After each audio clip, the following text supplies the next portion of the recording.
Welcome back to PPCM's Painful Truth. Today's guest, Jen Cleland. Hi, Jenny. How are you? I'm good, Jenny. How you doing? Pretty good. So nice to, to talk to you face to face. Yeah. I see your posts and stuff, so I somewhat know you and your story. Mm-hmm. You were diagnosed in 2013. Yes. Yeah. And so when you were diagnosed, who was it that actually gave you the diagnosis of peripartum cardiomyopathy, PPCM?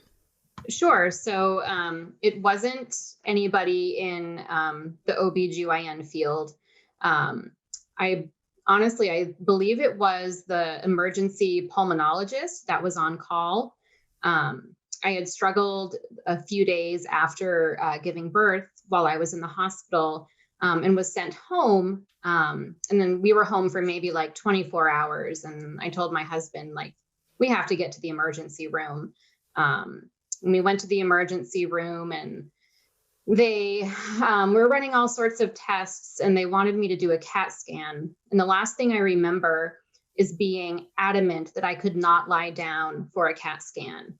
And they gave me some medication to help me relax. And I told them that I needed to use the bathroom right away. And then I woke up the next day intubated in the ICU. So I don't really know what happened between what then month and were the time you? that I woke up. But I believe it was the pulmonologist that came in who figured out what was actually going on. Yeah, what was the month that that happened? At what point? So it was of your pregnancy or post? Yeah, post. It was, so my son was born on December 3rd. So I believe this was like December 7th or 8th. So it was right after giving birth. But having the knowledge that I have now and, looking back at the last like 2 weeks of my pregnancy, I'm fairly certain that I had been living with PPCM before I even gave birth. Yeah, like probably like sitting dormant at some point. And yeah, I had gone on bed rest at 32 weeks because I was gaining a ton of weight unexpectedly. My blood pressure was high. And up until that point, my pregnancy was like totally smooth. So I was put on bed rest in the hospital for a week, and then they sent me home.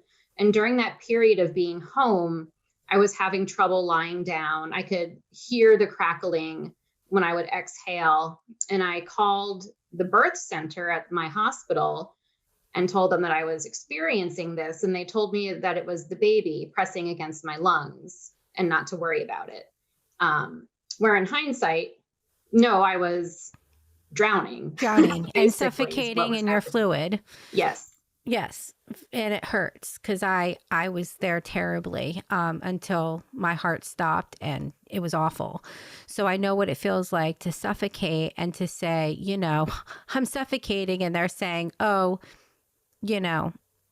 at that point, somewhat getting involved and starting to take action of the process that should have had probably prior, like you were talking about, where it could have been, early diagnosed and then maybe possibly prevented for you not to feel like you were, and in fact were, suffocating on your own fluid.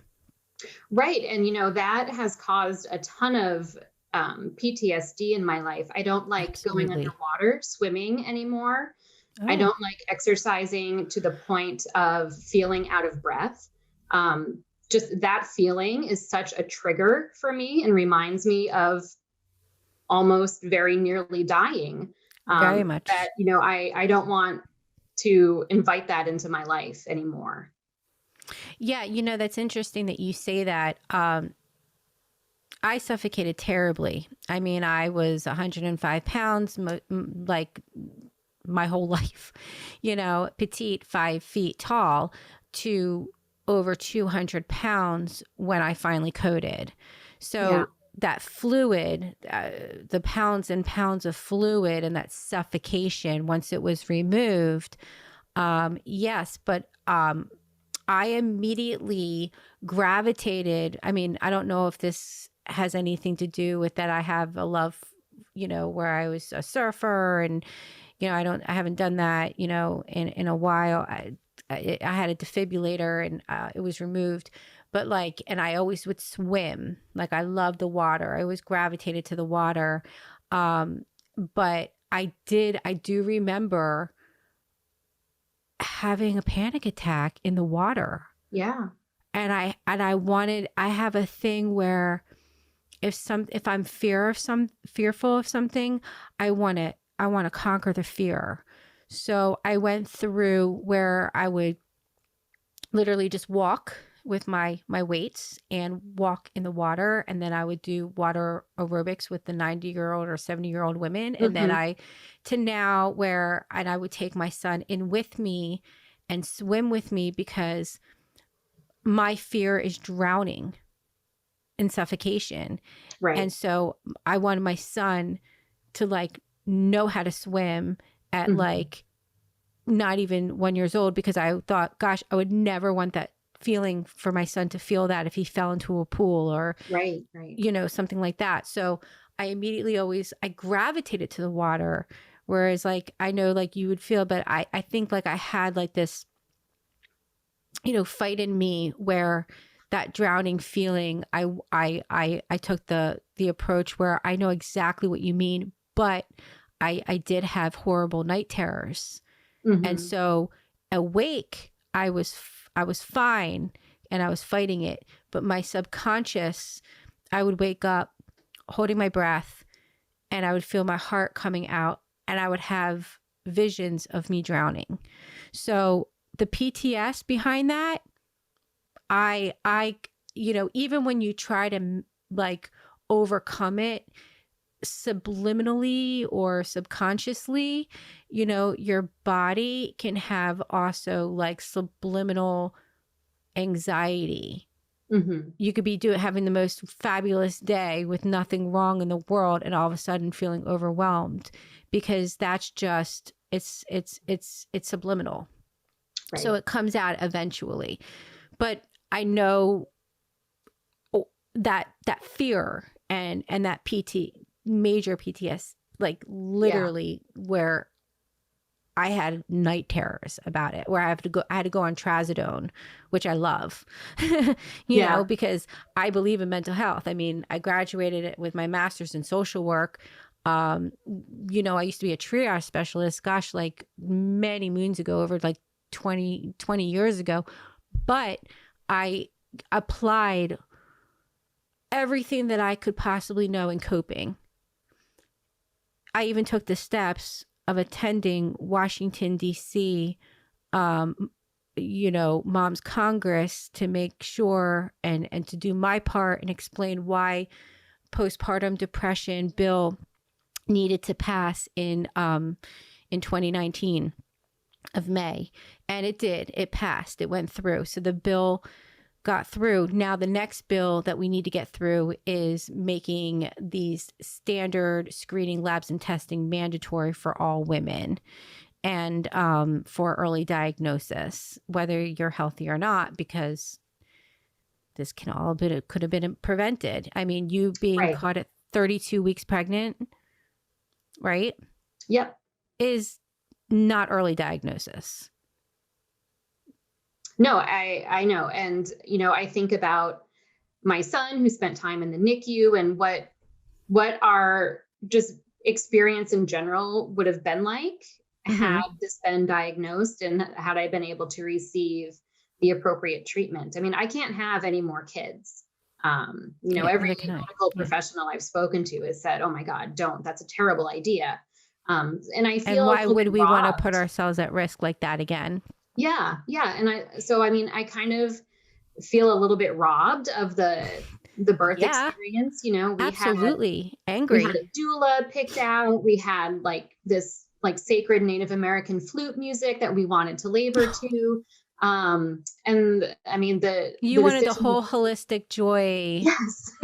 I wanted to give birth on my dance floor at my gym because I love to work out. And that was like I see all these women who are pregnant. I was like with my friend, she basically, her water broke on the floor. And I'm like, I want that to be me. Your birth is like, ah. And I'm like, so I love that. And we both wanted it joyful.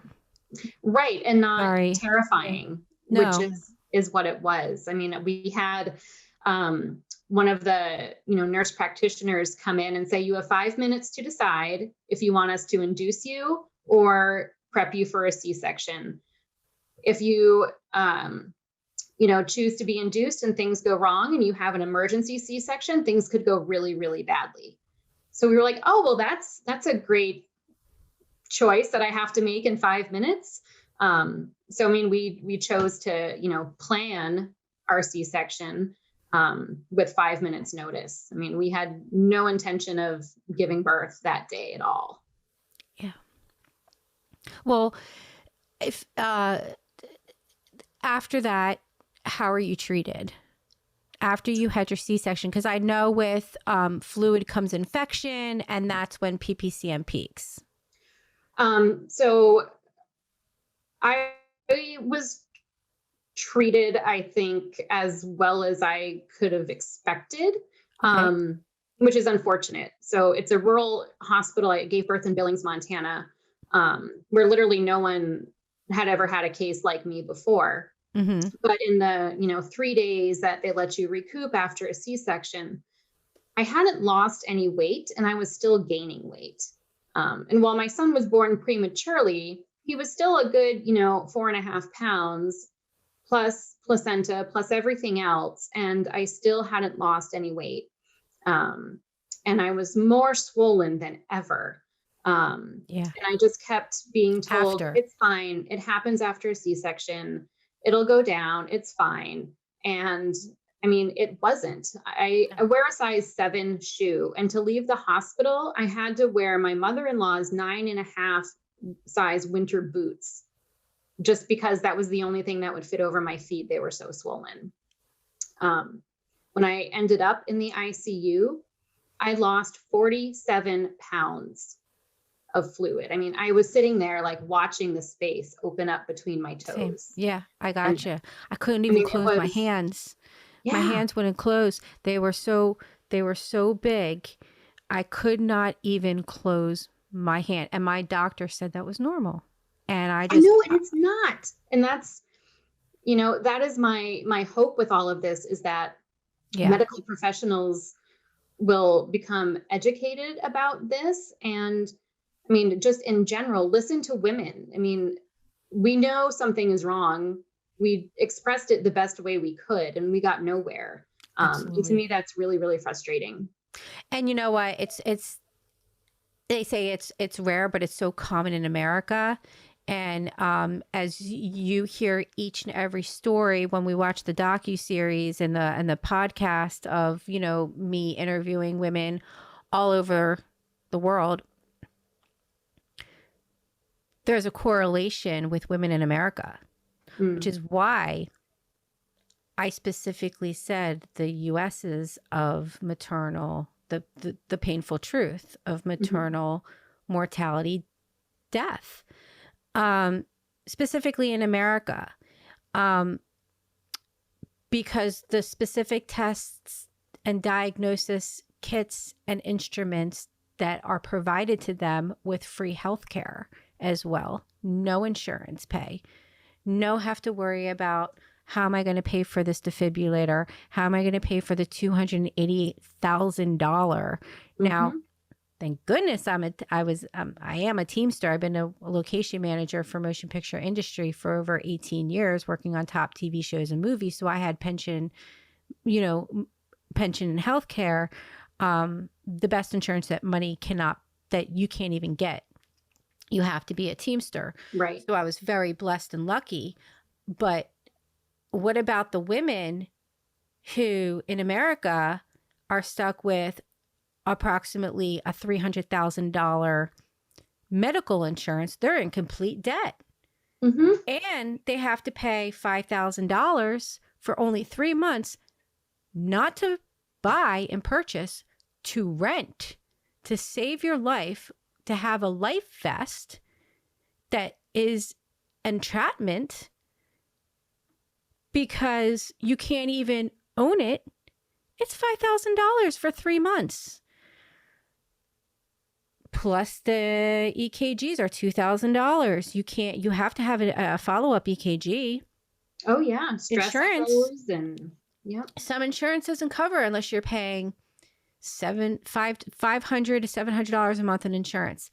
Now, with all of that, we still don't have the proper education and training in the medical community, as well as being defeated of non-FDA approval of the instrument and kits of the diagnosis that most women out of the country are provided with free healthcare. And we're one of the richest, smartest countries in the world. And we have one of the highest death rates only because of the lack of training and education. So that's why I'm glad that you came on today and gave me your time and sharing your peripartum cardiomyopathy PPCM experience, because it shows that, in America, with having even the best insurance, the best doctors, we're defeated because we don't have the diagnosis. And that we have to rely on cardiology for the NT-proBNP test, but we're giving birth. We're not seeing a cardiologist. We're not heart failures. We're full of fluid, which is affecting the heart, which is causing the heart to suffocate and weaken or enlarge and stop and die. And so the fact that you had over 40 pounds of fluid in the ICU after you gave birth, and they said that that was common in the United States of America, with paying so much money for insurance, having, the best of the best, but left never diagnosed and never treated to speak up and to self-advocate, but still ignored. That is why I started this this podcast and docuseries, because you will notice, and as you watch, you'll see that there is a common denominator here. And when you look at it globally, it's pretty profound. It is, yeah. My son just turned 8, and just how... this last year we paid him off. We had health insurance, but we had really high deductibles. And with him being born in December, the new insurance cycle started January 1, and it took us 7 years to pay off what insurance didn't cover, which was tens of thousands of dollars. Absolutely. And here I just spoke to a woman and a family, a beautiful family, lovely family, who suffered terribly, but they're in Canada. Mm-hmm. So they don't have any bills. Right. At all. And they were early diagnosed. Wow. Yeah. And they have an infant right now, but her follow-ups are free. Her baby is free. Wow. And they have the diagnosis kit and instrument to the SFLT1, which stands for cardiotoxic fluid, and the PIGF, which is the placental growth factor. And together, as the diagnosis, that will determine peripartum cardiomyopathy in pregnancy, OBGYN, birthing professionals provide, not from a cardiologist, but from a gynecologist. And that's how they catch early diagnosis, and they don't have to pay for it. Women in America our beautiful American women are dying because the FDA has not approved the SFLT1 and the PIGF and the kit and the instruments. Maybe in a year and a half, they say. Well, I said to the reps, every 3 minutes, a young, healthy woman that was once prior healthy has a pregnancy-induced peripartum cardiomyopathy, and there's no diagnosis. And I got a girl in Texas that's being sent home by 7 hospitals with no diagnosis. I got a girl in Georgia that is being sent home by 4 hospitals with no diagnosis.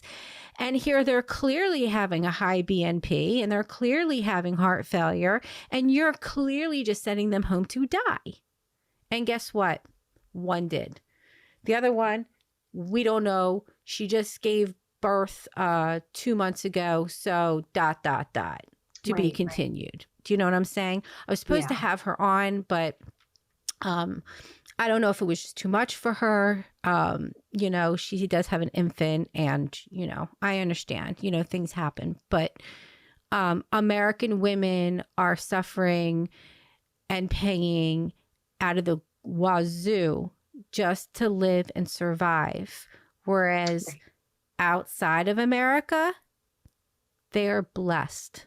And we hope our American dream is to have the type of care and the type of respect and support from the United States of America to support women with this real easy, practical solution to a very serious problem of just making the BNP test mandatory and standard. Yeah, to this date. Now, granted, I get, you know, followed up with every year. The first like 3 or 4 years, it was twice or 3 times a year. I still have never had a BNP test. Wow. You don't know your number? Nope. No idea. I think it's time because that fluid turns into cancer. And the BNP test, if you were to do any research, especially on my, you know, PPCM website, I have medical proof and backup. If you were to research that the BNP test can find elevation to, you know, surrounding your heart, you know, we don't die of the cancer, we die of the heart failure. But like I say, I'm a cancer survivor as well because they caught it through the BNP test. Now, if I didn't have the BNP, and then I started to learn about the fluid disease. You know, there's something we all have blood.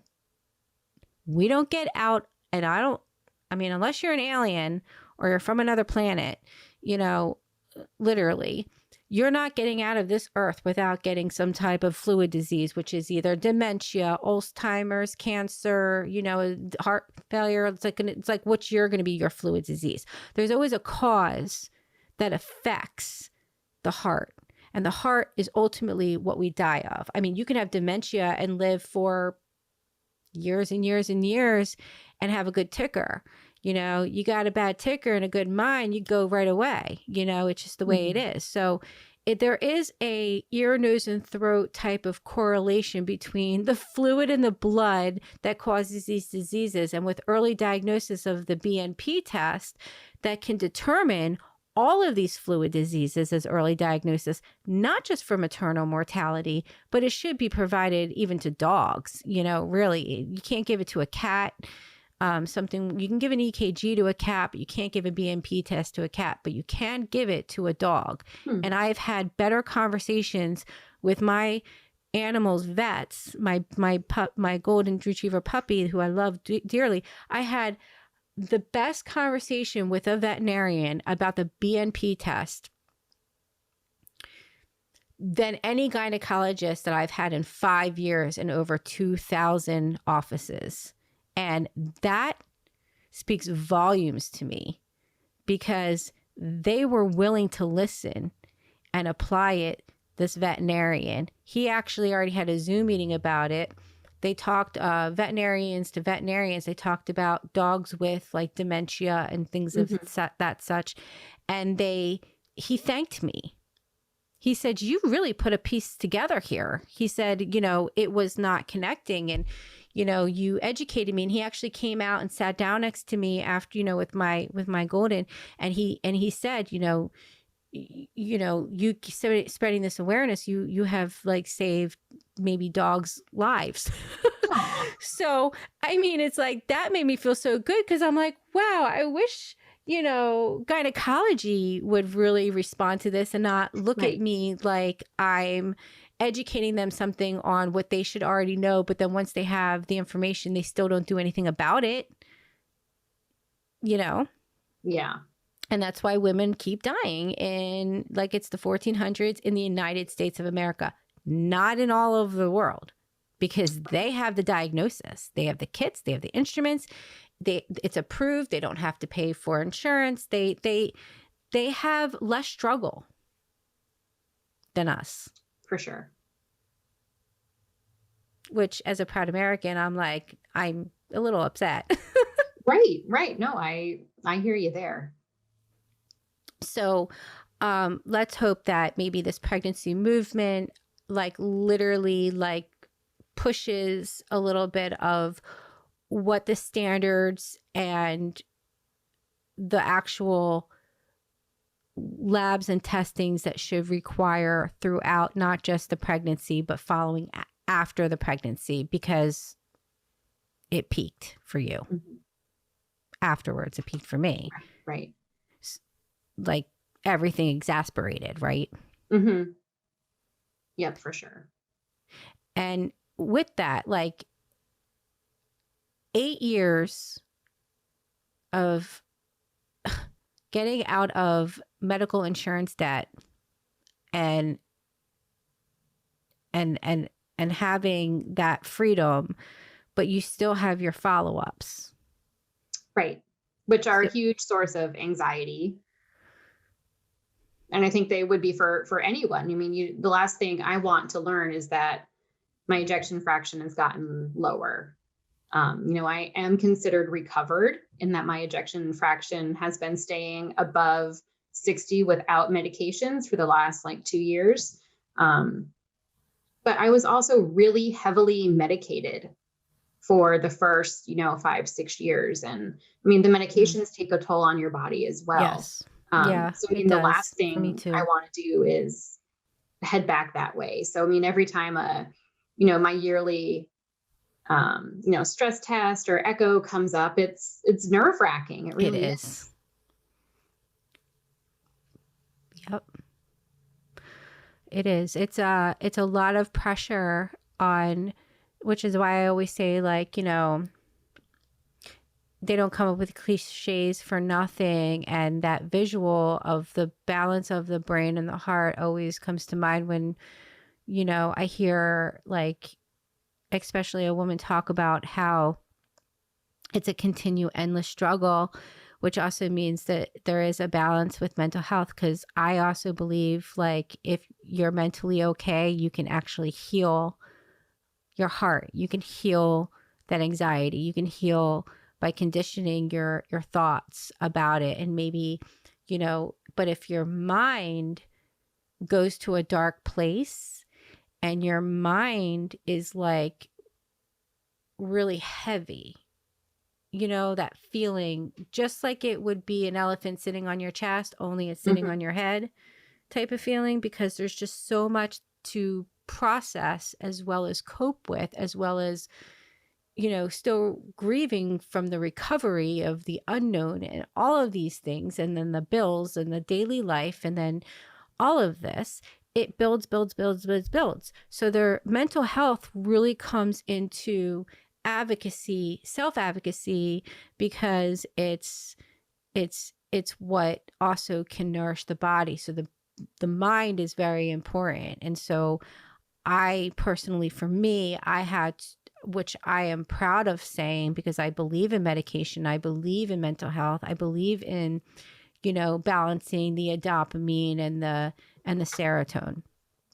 I knew chemically I couldn't do it myself. I am so much better now that it's been a year. What a transformation for me personally. But what do you do that can like that in that moment when you're challenged, like what are some of the coping skills that you apply?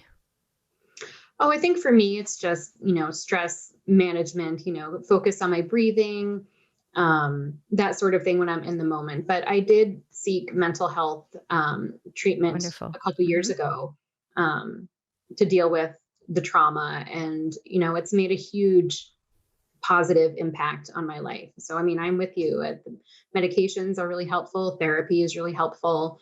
You just have to use those tools all the time. You have to have that toolbox ready. Absolutely. And I love that you say that it's a toolbox because it is, Right. I mean, it's like you have to meet yourself at that level.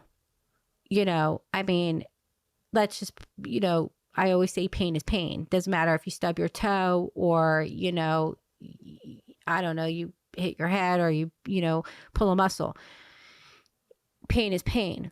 But it's, being the good patient, knowing how to meet yourself at that level, no matter where that pain is, on how you heal. And it's the same thing goes with our brain. I mean, we can't forget about our main tool, our main computer, right. our computer that can actually heal our bodies and heal our energy and our, mind, body, soul, spirit, one, and it's like there is a very much self-awareness when you're not feeling well and I know my body. I know that they're telling me that I'm fine and the sky is, green and the grass is blue, but I really know myself and the sky is really blue and the grass is green. And, and you're really trying to like create, like a safe, internal bubble that you're not crazy and that, even now, 8 years later, I'm 5 years out and I've evolved. And I think as time goes by, we do. Mm-hmm. We process it. But that's because it's our mind, our brain. And so nourishing that always is, I think, throughout this disease is the most important. I mean, I'm not going to say that the heart is not important either to follow up and stuff, but we have like 100,000 beats a day. So when one's taken away, it hurts. When a beat is taken away, we think about that, the breaths that we take. But then when we're doing stuff, we don't think about our breaths. We're thinking because our mind is always going. Our heart is always going. But there is that balance when you go through maternal mortality and you experience that, and then you have to like literally balance your life. So there is a huge mental health appreciation on a whole other level. I mean, I've always loved mental health. I mean, which is why I went into the field of social work and like my undergrad, which is, people helping people, I got a bachelor's in human services and teaching.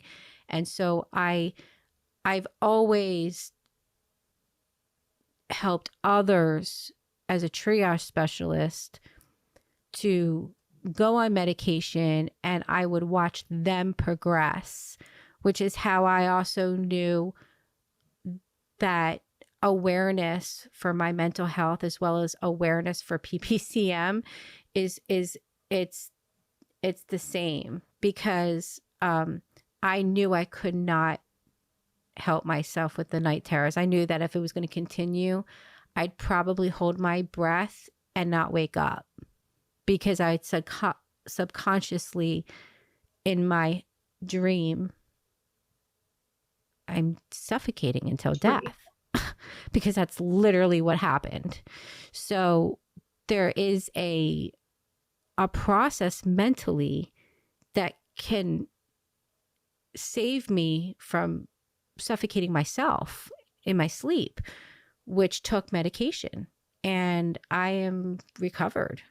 Like, I don't have, night terrors, and I, don't have the fears that I had, and I don't have all of that anxiety. So really, when people don't really feel like medication, they're like, oh, no, I'm fine. It's like, well, why would you want to feel like that? Why would you want to suffer like that when there's some really good medication that can literally make you feel like, that's non-addictive, just helpful long-term, not addictive medication.